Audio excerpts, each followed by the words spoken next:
बड़ा बयान सामने आया। उन्होंने कहा कि अयोध्या में गरीबों और किसानों की जमीन सस्ते दामों पर ली गई और महंगे दामों पर बेचा गया। उन्होंने आगे कहा कि जिन लोगों ने गरीबों और किसानों की जमीन ली उन्हें प्रभु श्री राम नहीं बख्शेंगे। उन्होंने आगे कहा कि अयोध्या से किसानों का सब कुछ छीना जा रहा है। सरकार जानबूझकर जमीन छीन रही है। किसान विकास के खिलाफ नहीं है क्योंकि वो भी विकास में भागीदारी बनना चाहते हैं। किसानों को बाजार भाव से मुआवजा मिलना चाहिए। क्या कुछ कहा अखिलेश यादव ने, सुनिए। कि इधर जिस तरीके से सरकार काम कर रही है, भारतीय जनता पार्टी के लोग भी जानते हैं कि भारतीय जनता पार्टी उनकी सगी नहीं है।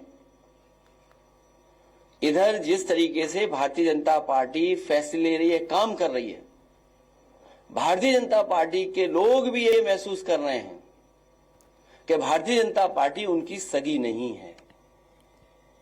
और मैं एक उदाहरण नहीं, कई उदाहरण दे सकता हूं। जो हमारे किसान यहां पर आए हैं, इनका तो सब कुछ छीना जा रहा है। दादा परदादा से, वर्षों से ये खेतीबाड़ी करते आए हैं, अपना घर मकान बना लिया, रजिस्ट्री हो गई हैं, बहुत सी अपने परिवार मिलकर के रह रहे हैं, लेकिन सरकार जानबूझ करके इनकी जमीन छीनना चाहती है। और जमीन किस चीज के लिए छीनना चाहती है? ये किसान जो आए हैं वो किसी विकास के खिलाफ नहीं है, क्योंकि अगर विकास होगा, खुशहाली होगी तो इनकी भी तरक्की होगी। इनका जो मानना और समझना यही है कि अगर अयोध्या में इतना विकास हो रहा है और खुशहाली आ रही है तो इनका भी साथ साथ विकास हो, इनके घर परिवार में भी खुशहाली आए। सरकार जानबूझ करके सस्ते में जमीन लेकर के कुछ मुनाफा कमाने के लिए और कुछ लोगों को मुनाफा कमाने देने के लिए ये जमीन जबरदस्ती छीन रही है। समाजवादियों का मानना है कि मार्केट वैल्यू के हिसाब से किसान को मुआवजा मिलना चाहिए।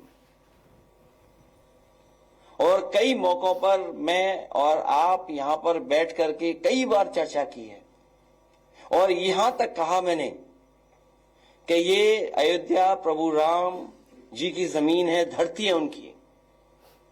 न केवल भारत, दुनिया के लोगों को वहां के प्रति आस्था है। तो वर्ल्ड क्लास सिटी बने, वर्ल्ड क्लास इंफ्रास्ट्रक्चर बने, लेकिन जो लोग वहां से उजाड़े जा रहे हैं वो उजड़े नहीं, वो भी कम से कम बराबरी के साथ खड़े दिखाई दें। इसलिए मैंने कहा था कि अगर सर्किल रेट बढ़ा करके 6 गुना भी मुआवजा देना पड़े तो सरकार को पीछे नहीं हटना चाहिए।